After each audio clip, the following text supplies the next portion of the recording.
this is just a crazy thought, okay? Churches are teaching financial peace, all of the financial management stuff, but churches are broken in debt. I think that the church has to figure out how to be sustainable. Yeah. Not tethered to charitable gifts, because if that nonprofit tax status is taken away, I'm not saying people won't give, but it's going to hurt giving. Watch this. So when Jesus said, the gates of hell shall not prevail against my church, you have to ask the question, why did he say gates? Ruslan. We were just talking offline, and I'm going to have a conversation with this gentleman who wants churches to lose their nonprofit exempt status. And I'm just like, why? Why would you want that when, in my opinion, the average pastor is already overworked and underpaid?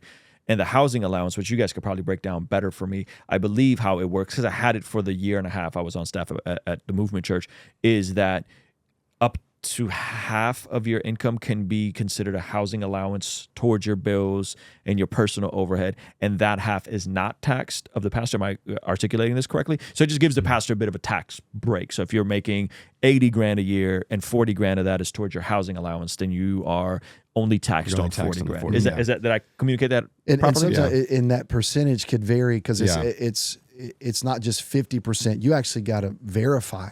Mm-hmm. Oh yeah, there's an actual audit receipts. form that goes, okay, this is what it costs to actually live in my home. Yep. Mm-hmm. And if you could verify that with receipts, then so sometimes it could be over 50%. It could be over or it could be under. Yeah. Yeah. Got it. Okay. So, and that's a huge blessing to pastors who are already usually underpaid. Well, and to kind of clarify that even more, because it goes back to the days to where the church would actually have a church building and a parsonage on it. Mm-hmm. And as, you know, society's grown and all the different stuff, culture's changed. Now it's like a lot of churches are portable, so on and so forth. And so it's like, well, then there's no longer a parsonage, but now there is a parsonage where the pastor gets to live. Oh, got it. Okay, so as in the church used to just house our pastors and clergy. Now that doesn't happen anymore. So therefore, we give them this. So instead of making $50,000 a year, he made $25,000 a year, because all his his house expenses is covered. Got it. Okay, and so the desire to take that away, which I understand the pagan government wanting to take that away. I'm very perplexed by Christians that want to take that away. I don't get that, and that's a separate conversation I'm going to have in the future. So that there potentially that can happen. And so now we're thinking, if people don't have any sort of tax incentive to give to churches, correct, then how does the church function in this context?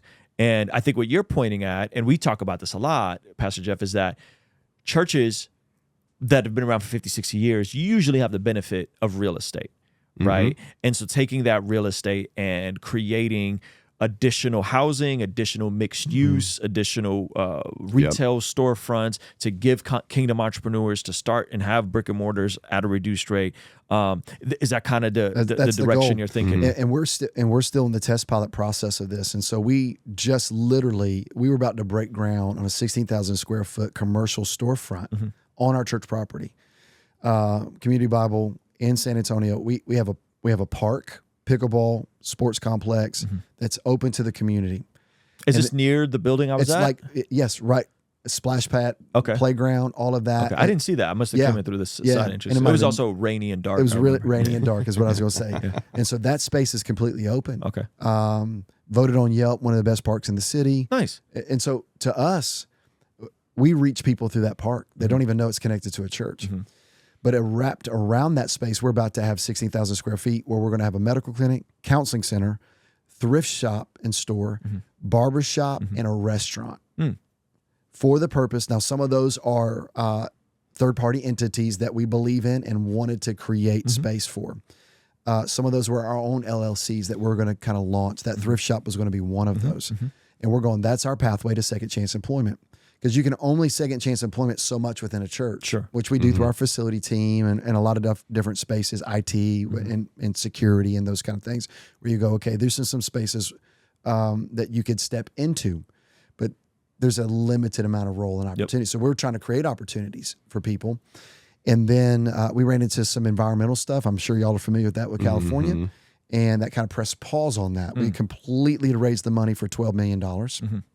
And then all of a sudden it's like, pause. But in the matter of what we felt like was a God no, wasn't a God no, it was just a God slow in moving into a different direction for a greater goal. And what we found out was, and we have campuses. So the Job Pathway program now is on our South Side campus. Instead of having a counseling center at the top of the hill, which by the way, we're going to hire 8 counselors and to run that and just go have a scaling system. If you could afford it, awesome. If you can't, we're not going to tell you no. We would have already been in a 6-month waiting list.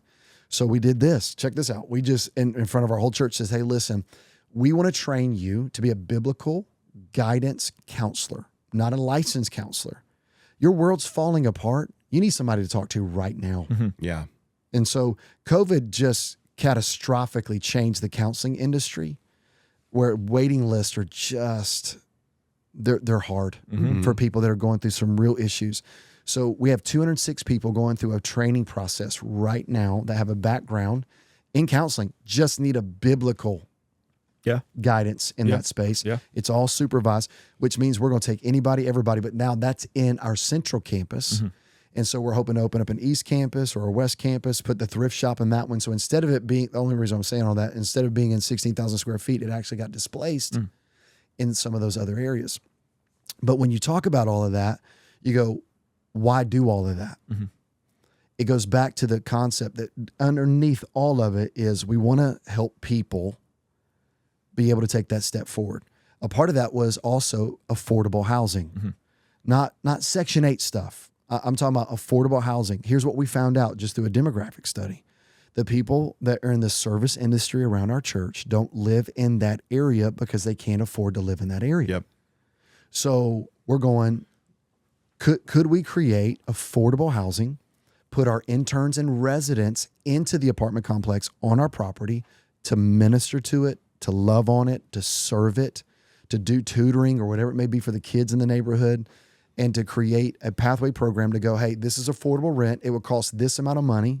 1 bedroom unit in our area is $1,600 a month. It's to go, okay, let's make this affordable, but you can only stay here for a particular period of time. And we're going to teach you financial management, financial planning. That's great. To help you save money to be able to afford your own place. We just believe in kingdom ownership. We believe a person should occupy the land. I agree. I have a massive update for you. I'm sure by this point, you've heard about the Blessed God Summit happening March 27th, 28th, 29th here in beautiful Carlsbad, California. But we've heard your requests. We've conceded to your demand. There are virtual tickets that are now available for the Blessed God Summit, so you can access it from anywhere in the world, as well as access to the replays. And for those of you guys that are looking for something extra, we're also offering a virtual ticket and an exclusive Bless God Summit merch bundle. There's some amazing art and some exclusive pieces done by our friend Josh Nadeau from Sword and Pencil that you have to check out. So join us online for the virtual event and experience some sessions from my favorite podcasters, pastors, and performers. We have a stacked lineup. I'm talking about Preston Perry, Dr. Sean McDowell, Inspiring Philosophy. What do you mean? Lila Rose, Alan Parr and his wife Jen Parr. We even have Nate Sala from Wise Disciple, Gavin Ortland, David Wood, Avery from God Logic Apologetics. And on the pastoral side, we have my friend Daniel Golding, Pastor Ed Newton from CBC in San Antonio, and my personal pastor from Rhythm Church, Pastor Jeff Moores and his wife Erin Moores. You won't want to miss out from amazing performances from America's Got Talent winner Dustin Savella, Billboard charting hip-hop artist John Keith and Miles Minnick. And we're still finalizing a few more speakers. So head over to blessgod.shop, get your virtual ticket now, and you can get yourself a bundle with some of the exclusive merch as well. I'll see you over there, all right? Peace. But people don't know how to do that. And this is just a crazy thought, okay? Churches are teaching financial peace, all of the financial management stuff, but churches are broken in debt. So we're telling people how to be financially debt-free, but the church is tangled up in a lot. So what we have found out is you can't outgive God. You don't give to a church, you give through a church. We view our church as a mission portfolio. So when I say give through a church, here's what happens. A lot of resources are diversified in what people's heart language will be. Well, They give to this, they give to this, they give to this. What if I were to say the best place that a person can give is through their local church? Because the local church has a mission portfolio of opportunities that actually are managing that money investment into places that you go, I don't need as a congregant to know all things about everything. I trust my local church in the fiscal responsibility. 25% of everything that comes into CBC goes into this bucket of what we call missions. And we diversify that. We have it on our wall of the places you're invested, and we renew that every year. So when someone goes, hey, would you invest in our deal? Not saying your deal's not important, but my church has a mission portfolio that I'm a part of.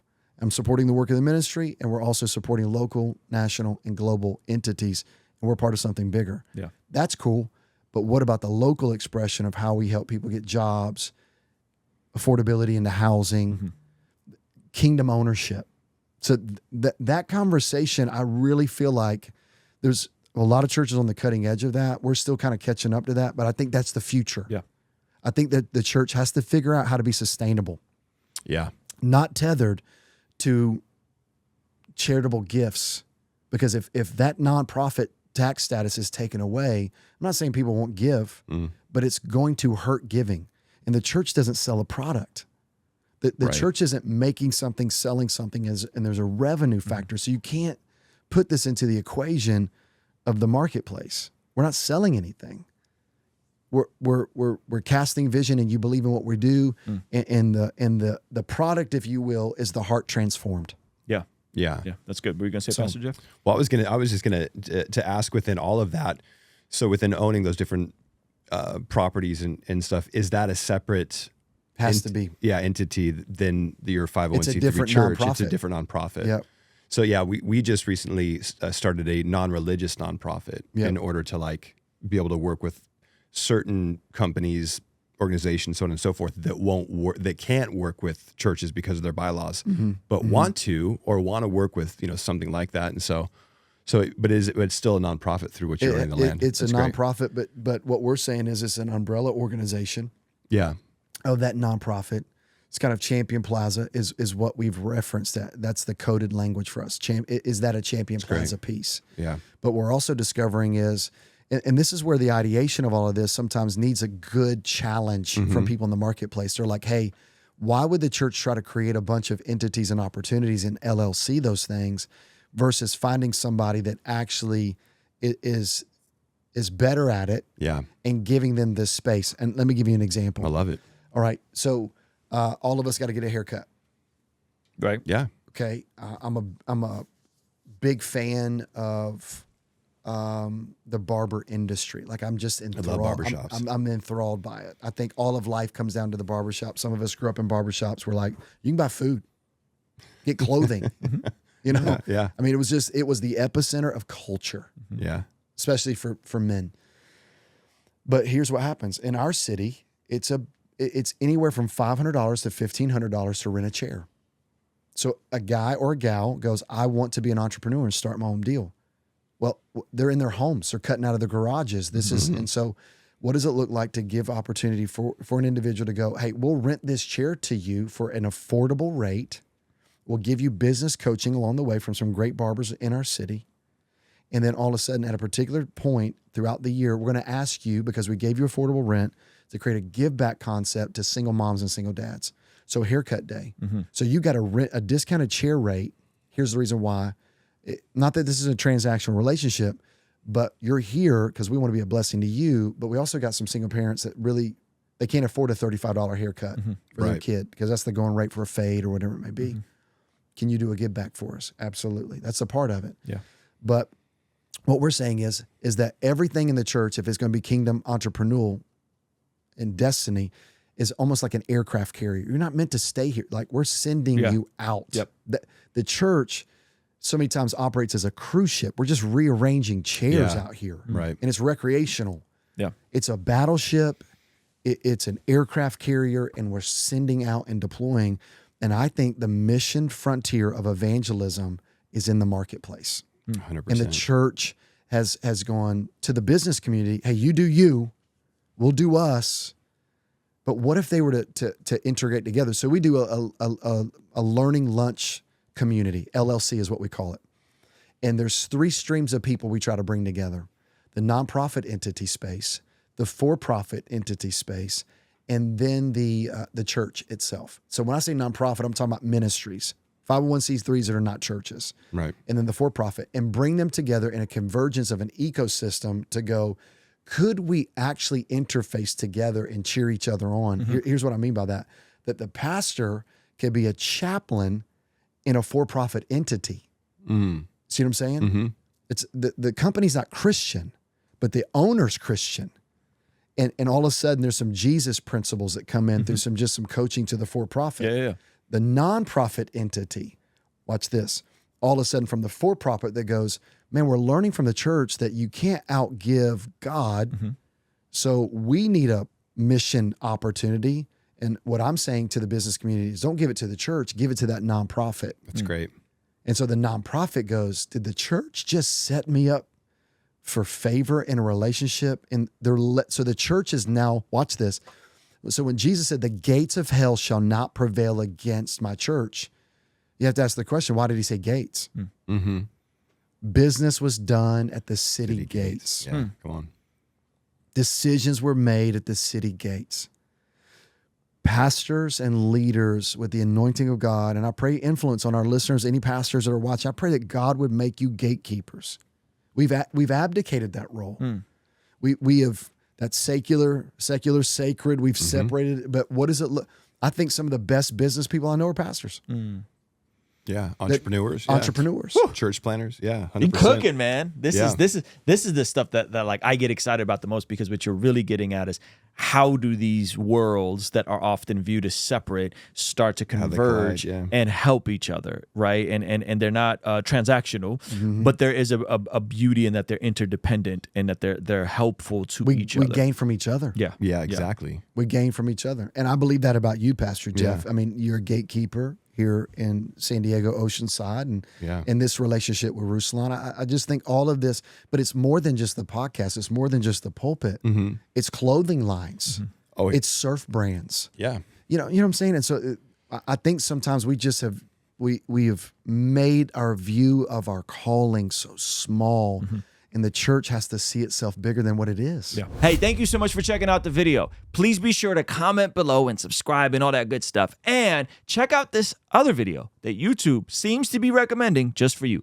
Let me know if they nailed it. All right? I'll see you over there. Peace.